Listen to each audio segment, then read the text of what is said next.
Dejon resting today. Part of his program in the off-season was trying to make sure that we maintain his body properly here in the off-season.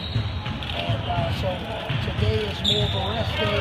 He probably rests more than anybody on our team, but that's more of a strategy for his off-season workout. AJ developed a little bit of a strained abdominal muscle, so he's been out for a couple of days. We'll work him back into practice, probably starting on next week. But the long term for both of those guys, they'll be in great shape, and everybody else is 100%. Coach, practice 4-10. How have you seen the newcomers and the veteran guys mesh together so far with practice 4? Well, first of all, our newcomers, they are talented in their own way, but part of it's been a little bit of a shock because the older guys, they come in and maybe some of the shots that they got off easily in high school or on the AAU circuit, maybe they get them blocked. Or when they're on defense, maybe they were able to rest on defense when they were in high school. Now they can't rest on defense because you're playing against Dejon Ingram and Braxton Key and Riley Norris and Dante Hall and AJ. So a lot of the things maybe that they got away with on the AAU circuit or the high school circuit, our veteran players who've had a lot of SEC and college experience, they can make it tough on them. And because we were one of the better defensive teams and rebounding teams, when you're playing against our veteran guys, things are not going to come so easily. But they've seen them have adjusted, and they're all growing and developing. I mean, Herb Jones, for example, he's gained 10 pounds since he's been here. He's really looking good and starting to look the part. But a lot of those guys, when they came in from a weight training standpoint, body composition standpoint, we have a lot of work to do. Chemistry-wise, when you bring in so many new guys, obviously chemistry is going to be something that's going to manifest, throughout the season. How have you seen it kind of start in these practices? I think the chemistry's been great because I see our guys doing a lot more at this stage off the court. They tend to go out to dinners more, movies, or whatever they like to do, and they spend more time than any of the other two teams that I've had. They spend more time together at this stage. So I think that chemistry is carried over on the floor. And for those guys that's been here for 2 years, one of the things that's happened is they've never been to the tournament.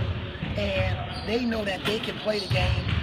Our incoming freshmen are going to be good. And if we can just blend it all together and come together as a team and have great chemistry, then maybe the end of our season is going to be a lot happier than the last two. We heard you on the podcast last week. You said last year's team was one of the quietest teams you've ever been around. And you said Collins going to come in and assert himself. How difficult is that for a freshman to come in and find his voice as quickly as possible? Well, I think he's trying to come in and earn everything. He's one of the things he knows that he can help is vocally on both ends of the floor. But I see it also with Herb. Herb is talking. Daniel Giddings now is eligible. He's talking. So, yes, he's helped, and he's a pretty boisterous, animated kid anyway, and I kind of like it. How have you seen Daniel progress from this time, last year when he was in as a redshirt? The main thing is he's comfortable. He's a lot more competent in what we're doing on both ends of the floor. So, and he's providing a lot of muscle. We lost a lot with Jimmy and Bowler inside. And Daniel knows that now it's his turn to come in and provide some of that muscle. His body looks great. He's about 25 pounds heavier than when he transferred in. And Lou Deneen's done a great job with him, so we need him to be that workhorse for us inside. He's accepted that responsibility. Avery, it seems like this is probably going to be the most athletic team that you have, and probably the team most capable at this point, putting up probably the numbers that you want offensively. Is that something you've seen early on, also just the overall athleticism and the capability to put some of those numbers? You're right, and one of the things we talked about is this slogan, buckle up. When I came in, we've been able to buck. We haven't been able to up or up. And hopefully they'll be able to, play faster, make better decisions. All of our guys on the perimeter, we feel everybody's capable of pass, dribbling, and shooting. The plays tend to work a little bit better because you need people to pass it or handle the ball, problem solve, especially against trapping defenses. We had a game here last year against Florida while we were playing pretty good. They put a little 1-3-1 press on us. We couldn't pass, dribble, or shoot. We hope that when we're in situations like that, not only will we be able to start games better, but close games better because of the talent that's on our roster, and hopefully the players that are coming back, they have some experience. But we hope to eventually get to the buckle up, score in 5 to 7 seconds. Can't score in 5 to 7 seconds, score in the next 8 to 12 seconds. If not, have better execution at the end of the shot clock. Have players that can maybe get their shot off because they're better one-on-one. How much is Colin actually helping with that? We saw him running the court. You know, he was ahead of most of the drills.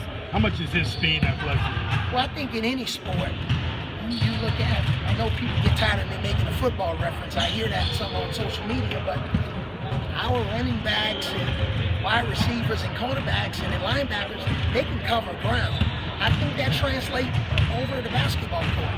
We need foot speed. And Petty and Colin and Herb, those guys, Daniel, they can run. And you combine those guys with Braxton, who can get up and down the floor with Dejon and AJ, that gives us more depth of speed to be able to play a little bit faster, or when we're in a chase situation on defense, hopefully they can chase the ball down a little bit faster. So that speed is very important. Avery, Oh, he's different. He's more mature, he's more of a leader on the floor, and that was the blessing behind that NBA experience. Not getting the name called for the Chicago pre-draft camp, not getting drafted, only having one workout or so. So he came back a lot hungrier, and a lot of the things that we taught, he had a chance to experience it during his workout. Now he knows the importance of it, but also how good you really have to be. You really have to be good. And NBA general managers and presidents, they have to be in love with your talent. So he's come back a whole lot. Avery, can Tevin travel to Canada with you guys? That's a good question, Canada. What do you hope to get out of it? What's the biggest thing you want to get out of your trip to Canada? Biggest thing, the funny thing is, John Pelfrey asked me the same question. It's like, Coach, now just tell us, what are the 4 things you want to get out of Canada? I gave you 7. So I'll give you a couple. One, I want us to be able to score in transition. I really want us to be a better team in transition. Score the ball, whether that's a pass ahead dunk, a pull-up 3, somebody handling the ball, go coast to coast. I want to see us score more in transition. Offensively, I want to see us have better spacing on offense. We were a poor spacing. And then defensively, I want to see us guard 3 dribbles. There were too many times teams got inside of our defense and we relied too much on our shot blocking. We were a pretty good team in terms of shot blocking, and that was because it was out of necessity, because we got beat off the dribble too much. So those are 3 things, but I got a couple more. I'll give them to you guys at a time. One more. Anybody else? Somebody who didn't answer your question. Alex Reese. You feel like he's a guy? Everybody's talking about Colin and John Page. What's about Alex? Alex, man, one of the reasons we recruited Alex, because we thought he could help us in several ways. One, traditional 4-man that can post up his back to the basket, but also that 4-man that can move to that stretch 4 position and make threes. And then he could be somebody that could potentially move over and play some small 5 for us. You saw last year in our IIT game, Richmond came in here with a guy that was more of a stretch 5, gave us 50. We didn't have that here to go to. So we think he can help us in a lot of different areas. He's getting in better shape. He's a little bit heavy coming into camp, 255. We'd like to see him play at about 248, 250. Thank you, guys. Okay, thanks, guys. All right, you're welcome.